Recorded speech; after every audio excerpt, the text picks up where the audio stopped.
Hi guys, Shawn here from Digidirect. So today we're going to be talking about the new Sony a6300, which is a new mirrorless camera from Sony, and it has an APS-C sized sensor. So looking at the camera, you may notice that it looks very similar physically to the a6000, which before the a6300 came out was Sony's top of the line APS-C sized mirrorless camera. You're definitely correct. It's very, very similar. There's a little bit of a difference in build quality, which we'll touch on, but most of the differences between the a6000 and the a6300 are under the hood. So not the physical features, but what the camera can do, basically. And the headline features that we'll be talking about today primarily is going to be the autofocus system and 4K video. Those are the main headline features that are new on the a6300 or improved on the a6300. There's definitely a lot of other features besides that, but those are the ones that we're going to be focusing most of our time on today looking at. So I mentioned the camera has an APS-C sized sensor. For those who are not super familiar with different sensor sizings, basically the larger the sensor, generally speaking, the higher the picture quality, along with a couple other things, the better the low light performance and so on. APS-C size sensors are the same size that you'll find in like a Canon 7D, a Canon 700D, 1200D, or Nikon DSLRs like the D7200 or the D5500. That's in contrast to a full frame sensor, which is a larger sensor, which is in your Canon 5D Mark IIIs, your Nikon D810s. And then on the other side, it's a little bit larger. An APS-C sensor is a little bit larger than a Micro Four Thirds sensor, which is the sensor found in Olympus or Panasonic cameras. So that's where APS-C fits in. The a6000, like I said previously, was Sony's highest level APS-C size censored camera. Sony also has their A7 range, which are full frame sensors. But the a6300 now takes the place as the highest end APS-C sized mirrorless camera in Sony's lineup. Okay, so right off the bat, biggest strength of the a6300, hands down, autofocus. The autofocus on this a6300 is blazingly fast. Really quick and accurate as well.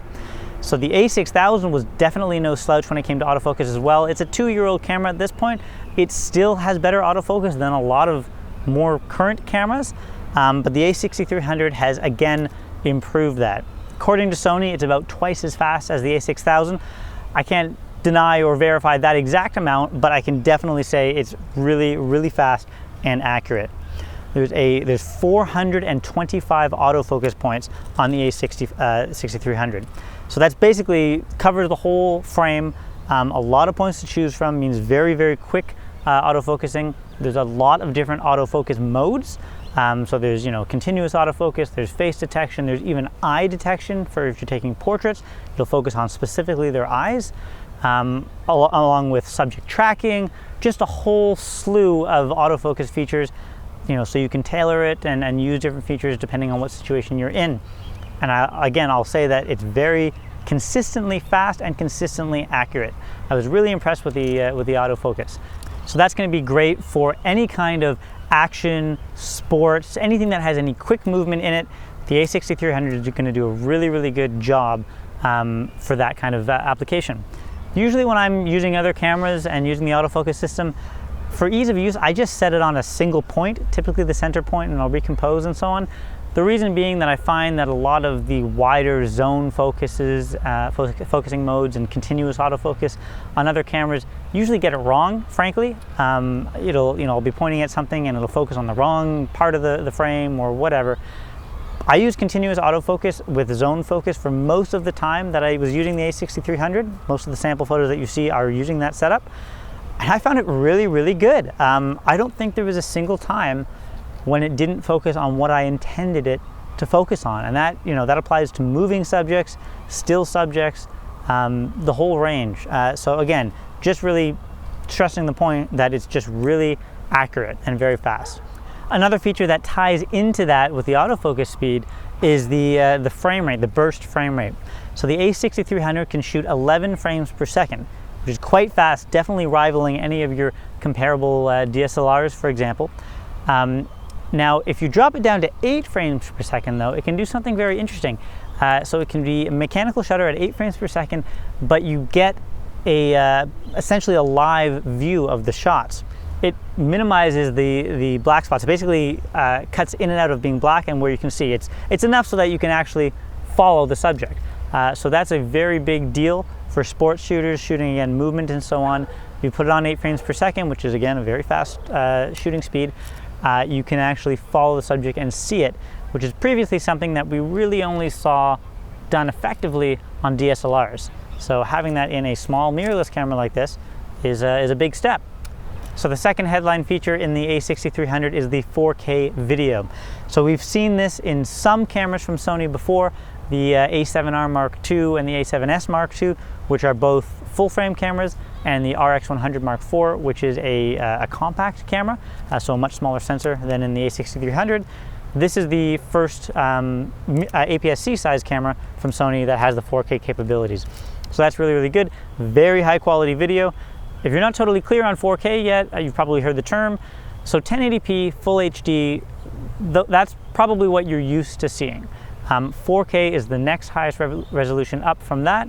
We're starting to see consumer televisions have 4K video mode. That's where everything is going to be going in the next couple of years. Not everything is 4K capable yet, but very soon that's definitely going to be replacing 1080p as the standard high definition video format. So having that in the a6300 is definitely going to future-proof yourself for the coming years. Allows you a lot of flexibility when you're editing to crop in on the subject if you're delivering in 1080p, and so on and so forth. So very, very good to have 4K video in the a6300. And I should mention that 4K can be shot at up to 30 frames per second and also at 100 megabits per second. So that's just the bit rate of the footage. The higher that number, basically the higher quality the footage is from the perspective of how much information is being retained. 100 megabits is pretty high, so good quality 4K. So of course you don't always have to be shooting in 4K when you're using the a6300. You can certainly shoot at 1080p, and when you're at 1080p, it can record up to 120 frames per second, which is very impressive. So what that means is that you can do very high rates of slow motion. So when you take 120 frames per second and slow it down, depending on if you're slowing it down to 24 frames per second or 30 frames per second, that's 4 or 5 times slow motion.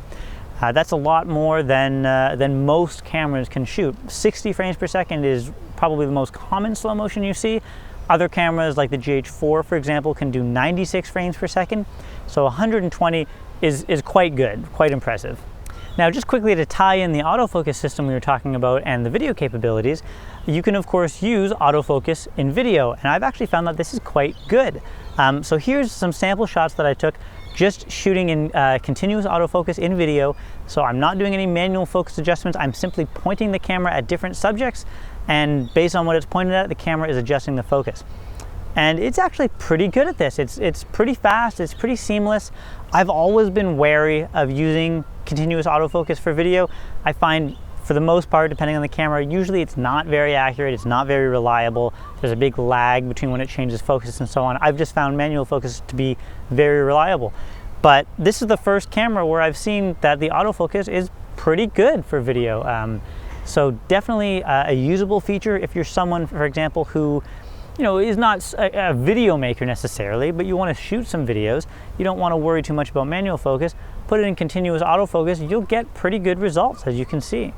Okay, so those are the headline features on the a6300. Definitely not the only features and new updates and improvements on it. I'll touch on a couple here. I mentioned at the beginning of the video that it looks physically very similar to the a6000. That's definitely true, but the materials used to construct the a6300 are much more robust. The a6000 is basically made out of plastic, essentially.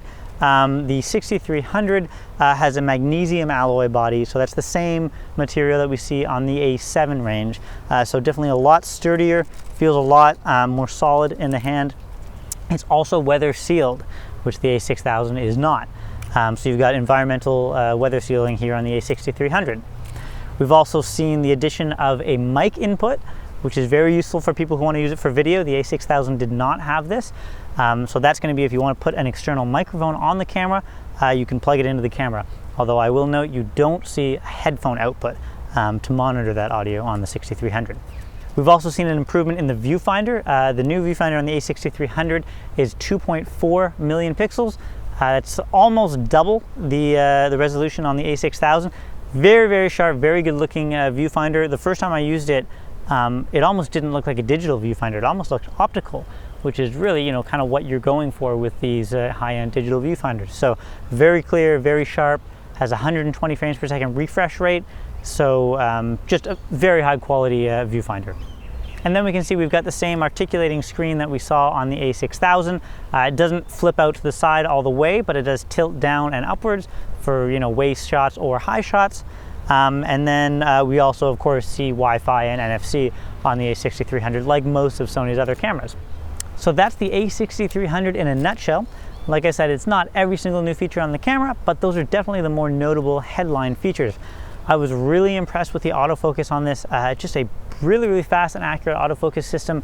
So if you're doing anything that's going to be involving sports and action or movement of any kind, you know, a lot of, you know, kids running around, anything like that, the a6300 is going to do a really good job at capturing that movement, having it be in focus, and you're not going to get, you know, a whole bunch of shots that are, you know, out of focus basically. So really impressed with the autofocus system. 4K video capture is great. And we discussed, you know, some of the other features there as well. If you want to learn more about the a6300, come into one of our stores.